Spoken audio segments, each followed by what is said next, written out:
ইয়াজুজ মাজুজ যখন পৃথিবীতে আক্রমণ করবে, ইন্না ইয়াজুজ ওয়া মাজুজ মুফসিদুনা ফিল আরদ, তামাম জাহানে ইয়াজুজ মাজুজ যখন আক্রমণ করবে, তামাম পৃথিবীটাকে যখন লন্ডভন্ড করে দিবে, সাইয়েদনা ঈসা আলাইহিস সালাম মুমিন বান্দাদেরকে নিয়ে যেই পাহাড়ের উপর আশ্রয় নেবেন সেটা হলো এই তুর পাহাড়। সুবহানাল্লাহ। ঈসা আলাইহিস সালাম মুমিনদেরকে নিয়ে এক পাহাড়ে চলে যাবেন এই ইয়াজুজ মাজুজের অত্যাচার থেকে বাঁচার জন্য। এদেরকে ইংরেজিতে বলে Gog Magog. If you search in Google by writing Gog and Magog, আপনি পেয়ে যাবেন ইয়াজুজ মাজুজের কাহিনী। হাত্তা ইযা ফুতিহাত ইয়াজুজ ওয়া মাজুজ ওয়া হুম মিন কুল্লি হাদাবিন ইয়ানসুলুন, লক্ষ লক্ষ ইয়াজুজ মাজুজের বাহিনী আসবে।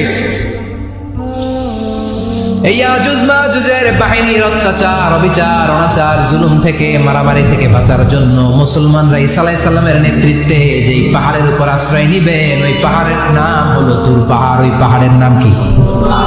কোরআনে অনেকবার আল্লাহ তাআলা এই তুর পাহাড়ের কথা বলেছেন।